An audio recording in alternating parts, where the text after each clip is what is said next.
नमस्कार, मैं हूं भारत रत्न और आप सभी का बहुत बहुत स्वागत है। तो लगातार आप देख रहे हैं मेरठ में इस समय न्यू टीमा हॉस्पिटल चर्चाओं में है। हमारे साथ बातचीत करने के लिए हैं सरना विधायक अतुल प्रधान। प्रधान जी, थोड़ा आप हमारे व्यूवर्स को ये बताएं कि आखिर ये मामला क्या है। देखिए, ये मामला आम लोगों की आम लोगों की समस्याओं से जुड़ा हुआ है। हम लोग इस लड़ाई को आगे बढ़ाने का काम कर रहे हैं और हमारी कोशिश ये है कि आम जनता को रिलीफ मिले।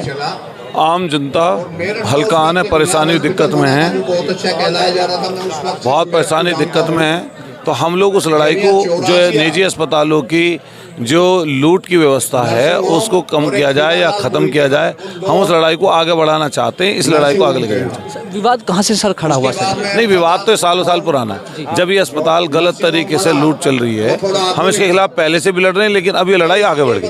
हमने देखा जो आपने होर्डिंग लगवाई थी शहर के अंदर, वो भी हटाई गई, उसको लेकर आप क्या कहेंगे? ये शासन प्रशासन के लोग करते ही हैं और मैं आप सबका धन्यवाद करूंगा। आप इसमें मदद करिए हमारी। और मैं अपनी समस्या बताना चाह रहा हूँ। मैं जो है भैया 9 तारीख को अपनी माता जी को बुखार और खांसी जुकाम नजले की बीमारी के चलते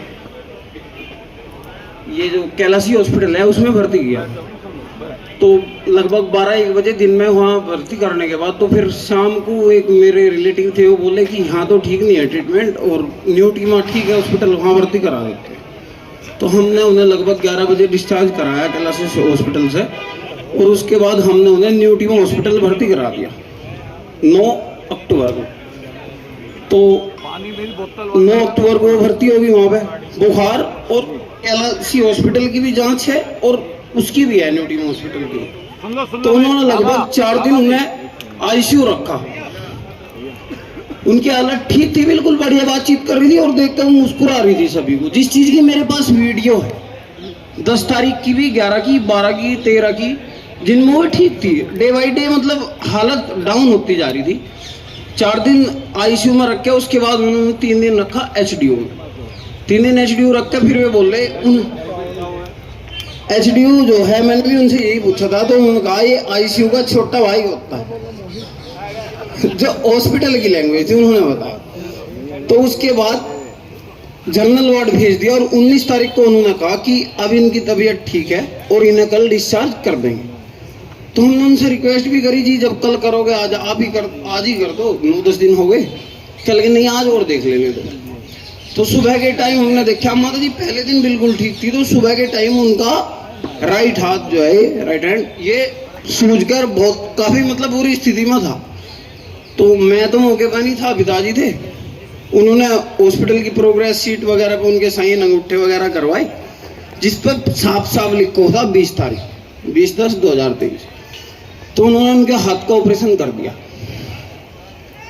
हाथ का ऑपरेशन कर दिया, ये हाथ खोल दिया पूरा 3 जगह से, और वो खोल के ऐसे बांध के लटका दिया। 26 तारीख को उसमें टाके लगाए और उस 20 तारीख के बाद लगभग 10-11 लाख रुपए के बिल है जो मैं अपने साथ में लिए रखा हूं और सारी रिपोर्ट है। बस मैं ये पूछना चाह रहा, मेरे पास टोटल वीडियो, फोटो, हाथ के सारी चीज है। मैं इतना पूछना चाहूँ भाई, मैंने अपनी माता जी बुखार में भर्ती करी थी, ऑपरेशन किस चीज का किया है, मुझे इस चीज का जवाब दे दो बस। मेरे पास उससे पहले भी 2 हॉस्पिटलों की रिपोर्ट है और 10 दिन तक की न्यू टीमा हॉस्पिटल की भी रिपोर्ट है।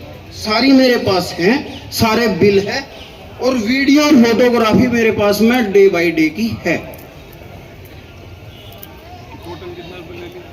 लगभग बिल है 20 लाख प्लस 22-23 लाख रुपए के बिल है जो हॉस्पिटल ले चुका। और जबरदस्ती डिस्चार्ज कराई। हमने पूछा जी कितने दिन में ठीक हो जाएगी, वे बोले लगभग 1 हफ्ता तो समझो। मैं डॉक्टर साहब हमारे पेशेंट को तुम जो है डिस्चार्ज कराओ। और एक सबसे बड़ी समस्या क्या है, वहाँ जैसा आईसीयू में भर्ती कर दिया पेशेंट, तो मिलने का टाइम सभी पेशेंट का 11 से 12 और 4 से 5 का होगा। बीच में वहाँ क्या चल रहा है किसी को नहीं पता होता, क्योंकि बीच में मिलने नहीं देते वे वहाँ पे किसी की कोई केयर नहीं होती। मैं बता रहा हूँ आपको, मेरी माता जी ठीक ठाक खुद अपने पैरों से चल कर गई और उनकी ये हालत होगी, वे खुद पतला नहीं ले सकती थी और उनकी कमर लग गई पूरी, लगभग आधा इंच गहरे जख्म हो गए उनके लब की, उसमें मतलब बेड पे लेटी ने हवा पास नहीं, तो उस वजह से उनका कमर लग का आधा इंच गहरे जख्म थे। तो वहां पे कुछ नहीं चलता। और जो दवाइयाँ जाती थी लगभग रोज 50-60 हजार रुपए की डेली पर डे जो दवाई जाती थी, वो दवाई भी नहीं लगती थी पेशेंट को, वो दवाई भी वापिस ही चली जाती थी। उसके बाद मैंने उनसे बोला कि भाई हम जो भी दवाई लेकर आएंगे ये हमारा बिल है, मैं टोटल अपने रैपर और जो बाउल हो गए खाली आप फेंकोगे नहीं उन्हें, मुझे वापस दोगे।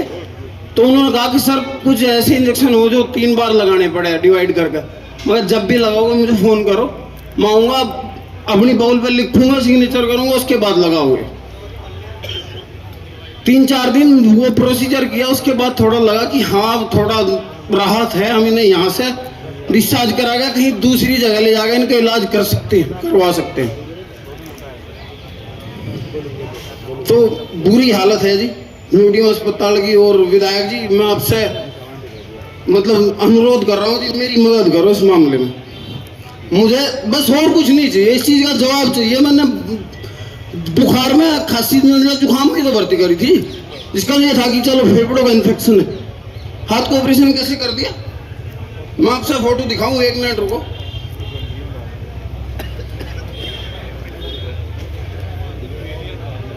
वीडियो है सब।